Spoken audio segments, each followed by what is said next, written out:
নমস্কার বন্ধুরা, মৌ কিচেনে তোমাদের সবাইকে স্বাগত জানাই। আমার আজকের রেসিপি হলো মাছের ডিমের বড়ার রসা, যেটা গরম ভাত দিয়ে খেতে ভীষণই ভালো লাগে। রান্নাটি করার জন্য আমি এখানে নিয়ে নিয়েছি 250 গ্রাম কাতলা মাছের ডিম। আর ডিমটা আমি আগের থেকেই ধুয়ে পরিষ্কার করে রেখেছি। ওই ডিমের মধ্যে দিয়ে দেবো 1 টিস্পুন আদা রসুন বাটা, দিয়ে দেবো কাঁচা লঙ্কা কুচি। এবার ডিমটা ভালো করে মেখে নেব। এর জন্য দিয়ে দেব 3 টিস্পুন বেসন আর 3 টিস্পুন কর্নফ্লাওয়ার। এবার দিয়ে দিচ্ছি লঙ্কার গুঁড়ো, দিয়ে দিচ্ছি হলুদ গুঁড়ো,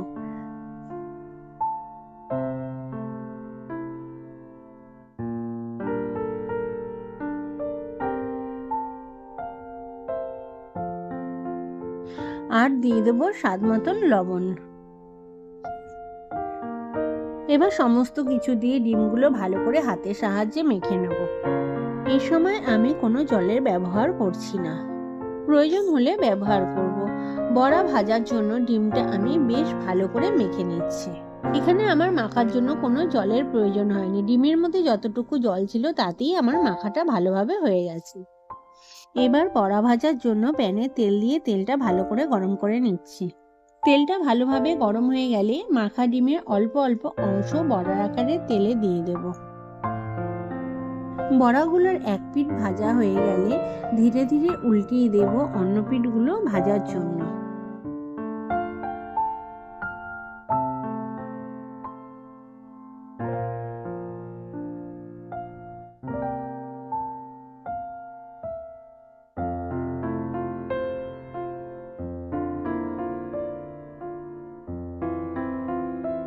বড়াগুলো আমার বেশ লাল লাল করে ভাজা হয়ে গেছে।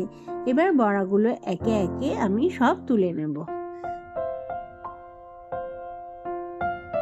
এই মাছের ডিমের বড়া ডালের সঙ্গে গরম ভাত দিয়ে খেতে কিন্তু ভীষণই ভালো লাগে।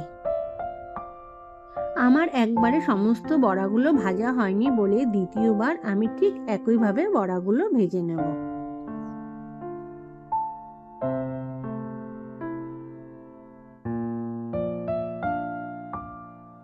রান্নাটা আমি যেহেতু আলু দিয়ে করব, তাই আলুটা আমি সামান্য হলুদ আর সামান্য লবণ দিয়ে ভালোভাবে ভেজে নেব।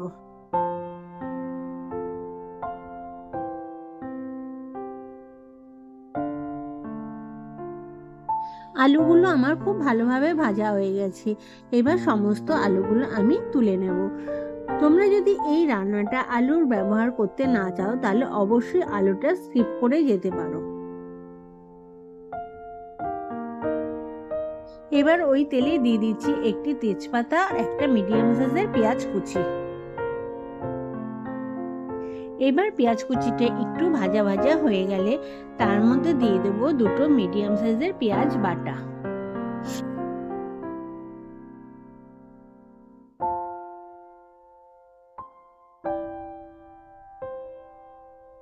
পেঁয়াজ বাটাটা একটু ভেজে নিয়ে তাতে দিয়ে দিচ্ছি 2 মিডিয়াম সাইজের টমেটো বাটা।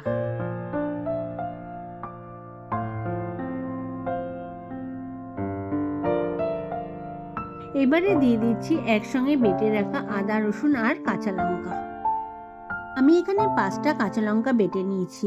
ঝালটা অবশ্যই তোমরা তোমাদের স্বাদ অনুযায়ী দেবে।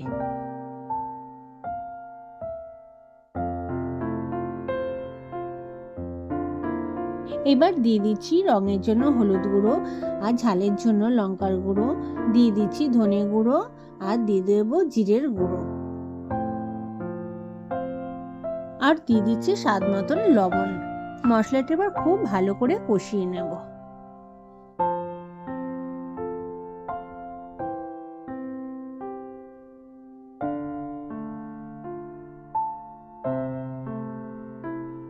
এবার দিয়ে দেবো স্বাদ মতন চিনি। মশলা কষানোর পরে মশলা থেকে তেল বেরিয়ে আসলে তাতে দিয়ে দেবো আগে থেকে ভেজে রাখা আলুর টুকরোগুলো। আলুগুলো মশলার সঙ্গে খুব ভালোভাবে কষিয়ে নেব। এবার দিয়ে দেবো পরিমাণ মতন জল। এখানে আমি জলের পরিমাণটা একটু বেশিই দিয়েছি। এরপরে ঢাকনা চাপা দিয়ে 7-8 মিনিট রান্না করে নেব, যাতে আলুগুলো ভালোভাবে সেদ্ধ হয়ে যায়। এরপরে ঢাকনা নামিয়ে ওই ঝোলের মধ্যে দিয়ে দেবো আগে থেকে ভেজে রাখা বড়াগুলো। বড়াগুলো দেওয়ার পর ঢাকনা চাপা দিয়ে আবার খানিকক্ষণ রান্না করে নেব। ঢাকনা তুলে ওই ঝোলের মধ্যে দেব 3টে কাঁচা পাকা লঙ্কা, যে ঝোলের ফ্লেভারটা ভীষণই ভালো আসবে। এবার দিয়ে দিচ্ছি গরম মশলা। বড়া যেহেতু ঝোলটা শুষে নিয়েছি, এর জন্য গ্রেভিটা আমার অনেকটা পরিমাণেই কমে গেছে।